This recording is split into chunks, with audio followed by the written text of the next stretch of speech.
weekdays at 4 on RTV6. From RTV6, Indianapolis This Week. Welcome and thanks for joining us. It is Sunday, February 11th. The president of the City-County Council is being sued and expelled from his party's caucus.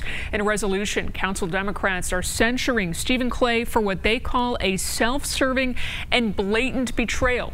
And 8 members of the council have signed on to a lawsuit alleging Clay's firing of 2 city employees was illegal.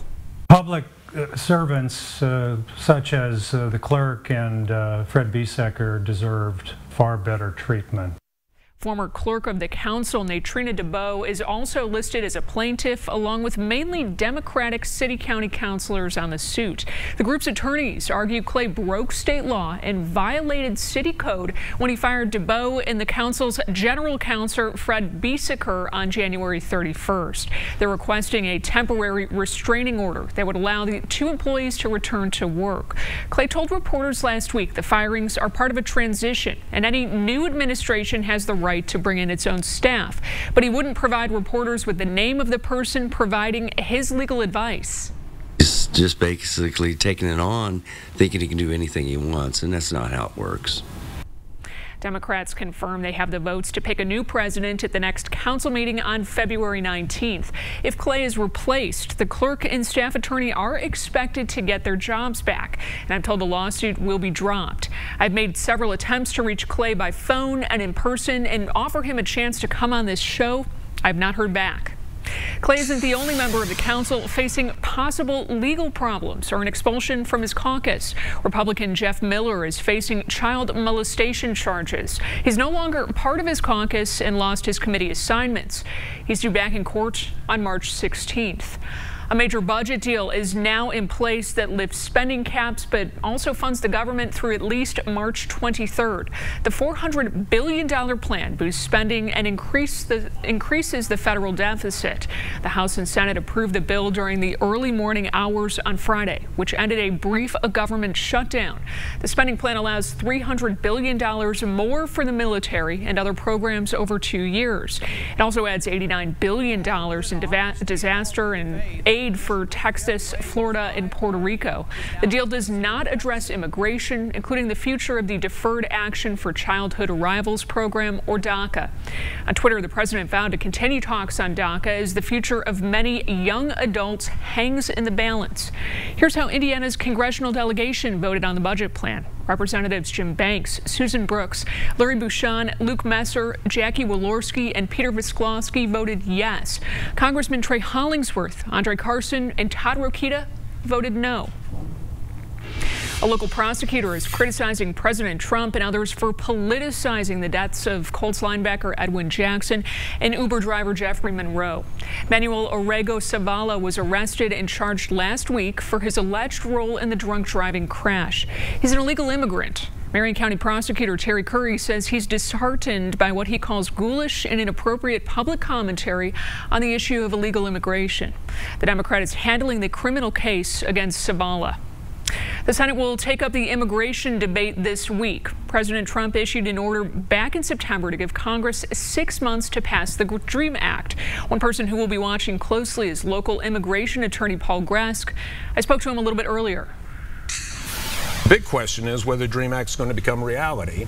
After, come March 6th, 1,000 young people fall off the DACA protection a day. And it becomes frightening for them. It's frightening within the Hispanic community. My own sense is I don't think the DREAM Act is going to pass unless the Democrats are prepared to give President Trump much more than they are right now. And that it could mean money for the wall. I don't think they're going to get $25 billion. At the end of chain migration, I think that's a possibility. That may be the breaker here. Will the Democrats agree to that? Because Democrats are without leverage right now. Now that they have separated the DREAM Act from the budget, the DREAM Act is exposed out there. The Republicans have control in the House, the Senate, the presidency. So they're basically controlling the agenda now. After the Democrats walked away from the threat of shutting down the government, the DREAM Act is questionable in my mind. The charges against the driver in the crash involving Colts linebacker Edwin Jackson, also Jeff Monroe. How is this factoring in to the debate over immigration? I think it's a major event. The Trump administration has been successful in demonizing the people that are here undocumented. Obviously, Edwin Jackson brings a major focus to that. It is important, that we understand that the Dreamers are kind of tied to the Trump administration's wall and the funding, as well as the ending of chain migration. I think it's going to be a difficult battle for the Democrats this year. Former First Lady Michelle Obama is headed to the Circle City this week. She'll address a crowd at Bankers Life Fieldhouse on Tuesday. It's part of a moderated conversation set up by the Women's Fund. The nonprofit points to the former First Lady's passion to empower women and girls. Mrs. Obama is known for several initiatives during her tenure as First Lady, including Let's Move. That program brings together medical professionals, educators, and community leaders to address childhood obesity. Former White House Chief of Staff Reince Priebus will also speak in Indianapolis on Tuesday. He's scheduled to headline the Indiana Chamber of Commerce's 2018 legislative dinner. Priebus will offer his insights into the Trump administration, where he served as Chief of Staff for 6 months. He's expected to discuss his time as head of the Republican National Committee, notably during the 2016 presidential primary. Vice President Mike Pence led the U.S. delegation to the opening ceremony of the Winter Olympics in South Korea. One athlete for the USA is making waves for his public comments on the role. Figure skater Adam Rippon is openly gay. Last month, he was asked what he thought about the former Indiana governor getting the ceremonial role for the Olympic Games. Rippon told the USA Today columnist, quote, "You mean Mike Pence, the same Mike Pence that funded gay conversion therapy? I'm not buying it." The vice president's press secretary responded, saying the accusation is totally false and has no basis in fact. Rippon might have been referring to this, something critics of Pence have mentioned before. It's a line from his campaign website in 2000, the year Pence was first elected to Congress. On an issues page, Pence's site says resources should be directed toward those institutions which provide assistance to those seeking to change their sexual behavior. The USA Today columnist wrote that Pence's staff had repeatedly reached out to Rippon in an attempt to set up a one-on-one meeting. He refused, though his representative said he would be willing to meet with Pence after the Olympics are over. Coming up, our political insiders are here. More chaos in the City-County Council. A $400 billion budget deal in place, but immigration not addressed. Plus, the president is politicizing the deaths of Colts player Edwin Jackson and Uber driver Jeffrey Monroe. Is he crossing a line or a justifiable political tactic? That's next. Weekdays at 3 on RTV6. Welcome back. Our political insiders are here. Mary Beth Schneider, formerly of the Indianapolis Star, Democrat Laura Beck, and conservative attorney Abdul Hakim Shabazz. Thank you for being here. Council chaos.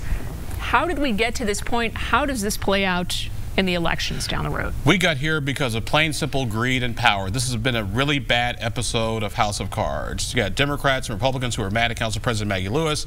Republicans and Stephen Clay cut a deal. Republicans tried to take advantage of what they thought was a political situation. He becomes president. He fires the clerks, gives them committees, and now all chaos, and a word that begins with cluster ensues that I won't use because it's Sunday morning. We don't want to lose our FCC license. And so now we're on the verge of a council president being thrown out, and I pray that Amazon is not watching any of this, or if they are, thinking Fisher's might be a nice place to set up shop. You done filibustering? No, I was just trying to be polite. Well, Mary Beth, why don't you say your piece? Go ahead. I can't think of a single good thing to say about the City-County Council. I mean, they are an absolute mess. And this is no way to run a city. This is no way to run a government. I think Joe Hogsett, frankly, is looking really weak because a strong leader would have got his caucus behind closed doors before all this happened and worked this out. And now you're left with a council president that neither side likes, who has his own child molestation issues. There have been accusations there, although no charges. And what's getting done at the time when you do want to show Amazon that this is where they ought to come? This is terrible. Well, I think actually piggybacking a little bit on your point about what's getting done, it's not even about Amazon, it's about the average person. If you live in my neighborhood, you want to see your snow plowed, you want to see your trash picked up, you want to see your potholes filled. Good luck luck with that one. Your park, well, you know, the weather hasn't been that good, so let's cut them a little bit of a break here. Your parks mode, transit, you want to see those options. And I think when people elect municipally elected officials, that's what they're electing them to do. And so I think it's unfortunate that it's gotten to this point. It's very unfortunate, but I do believe that we are going to have some resolution on February 19th. I hope so. I agree. We can continue like but this. Not necessarily kumbaya. I think this sets up for long-term problems in both the Democrat caucus and Republicans until maybe the next election. And I think that's actually one of the problems, is that people do not pay attention to municipal elections. And they but I also do think, Mayor Beth, that has changed. That will change. I've spoken to a number of Democrat and Republicans, sort of the insiders, the precinct committee people. They are furious, mad at Clay and the Democrats, mad at the Republicans. Don't be shocked if at least 10 council members have primary challengers come 2019. One of the things that also stands out to me a little bit about all of this discussion is that when is the last time in Indianapolis when both Republicans and Democrats expelled members of their caucus? I can't think of the last time, really, in recent memory that this has happened. Yeah, so and both were well-deserved. Huh? Well, so I think that has been a little bit of an interesting piece there. And so I can't remember the last time. But in the broader scheme of things, think about this. We have dysfunction at City-County Council, a mayor who's attached, not showing leadership.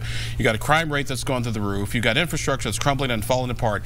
All you need now is a property tax crisis and a retired Marine to run for mayor, and it's 2006. How can you say that infrastructure is falling apart? Because your mayor, your previous mayor, is the one who did all this work to build it back up. So it's fallen apart in 2 years? Well, I look at it like this, but at least my former mayor knew how to fill a pothole.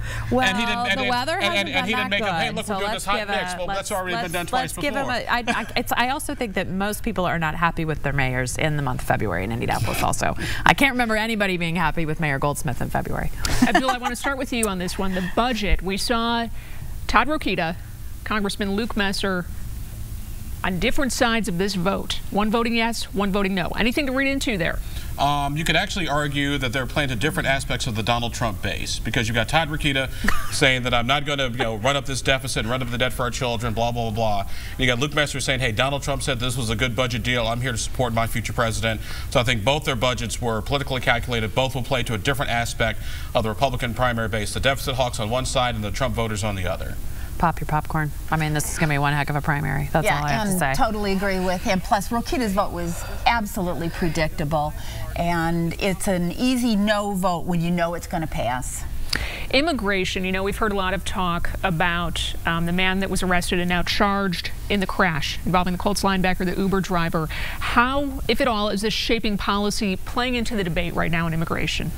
I think unfortunately, this should not be a political debate. It should be a serious discussion about what our immigration laws should look like. And for the people who are saying, Lee, here's another example of illegal immigrants committing a crime. Well, there have been thousands of people in this country killed by drunk drivers every year. I don't recall the president or any congressman or any aspiring political officials commenting on those deaths as tragic as they were. So it's really sad and kind of disheartening. Once again, we need to have a grown-up, thorough discussion about what our immigration policy should look like, who should be here, how do we secure our borders, and the whole 9 yards. Politicizing this doesn't help anybody at all. Well, I think it's always about scoring cheap political points. But my heart goes out to the families who are affected by this and the communities who are affected by this. And I also think that when you politicize it, you cheapen it. And then you push people in one direction or another. And at some point in this country, we have to stop having this, you're on this side or you're on that side, and you've got to find a way to get to the middle. And again, I just feel terrible for the families who are impacted by this. It's so sad. And we've got to move forward. And I agree. We have to have some thoughtful conversations as opposed to screaming at each other. It's just not working. Well, Mitch McConnell has promised that they will take this up on Monday. I hope he is a man of his word. We don't know what will happen in the House, but strong majorities, even of Republicans, want a DACA deal. And they see these as children who have done nothing wrong. Some of them have served their country. They're holding down good jobs. They're good Americans. Something's got to get done. They are Americans. That's what I said. Yeah, they're good Americans. Good. I was like, they are, yeah, good. But they're good. Yeah, you're exactly right. We will have to keep it there, I'm afraid. Thank you all for your insights, though. It might be Mardi Gras season, but one Indiana restaurant is a Cajun and Creole dining destination year-round. Erica Fly is in the kitchen at Zydeco's, coming up next. I'm Erica Fly, and 6 in the City is going Cajun, where they're serving it up just like you'd find it in New Orleans, because that's where it all began. This is Zydeco's. Barbecue shrimp, Bourbon Street shrimp. And there you go. A taste of the Big Easy. They do smell the roux when they walk in the door. Is as close as Main Street in Mooresville. I want them to feel like they're on Magazine Street, looking for a restaurant, and they just found the one. Nice color there. Beautiful. Full of flavor, spice, and Chef Vern Murray's special touch. We'll top it with crawfish tails. Zydeco's is a festive dining destination for authentic brown jambalaya, Cajun, crawfish etouffee, and Creole cuisine. We smoke our own boudin on Dewey Tasso. We make all that stuff here. This all began down south at Mardi Gras, where owners Carter and Deb Hutchinson first met. He was living in New Orleans, and I brought him back. And he brought his traditional family recipes with him. The couple opened Zydeco's 20 years ago to share their love of fun times and delicious food. Creamy Alfredo, and then you've got the sweetness of the crawfish and that little heat coming in the back. Oh my God, it's fabulous. They get fresh and specialty ingredients straight from Louisiana, so it takes several days behind the scenes to gather, prep, and cook. Then the doors open and it's on. Wednesday through Saturday, we try to put on a nice party every night. This is the busiest time of year for Zydeco's as they gear up to host all kinds of special Mardi Gras festivities this month. You'll find more information on this story at theindychannel.com. The Indiana Latino Institute has a new chairman, Mario Rodriguez, who is also executive director of the Indianapolis Airport Authority. He joined our Ray Steele for our Take a Shot Clock segment, what he wants to see happen for the Latino community. Mario Rodriguez is here. The Indianapolis Airport Authority head is also the new chairman of the Indiana Latino Institute, and that's what he's here to talk about today, but only for the 66 seconds that we have on the Take a Shot clock. The clock is ready. Mr. Rodriguez is ready. The clock starts right now. Why did you want to be involved in the Indiana Latino Institute? Right. First of all, it's great to be here.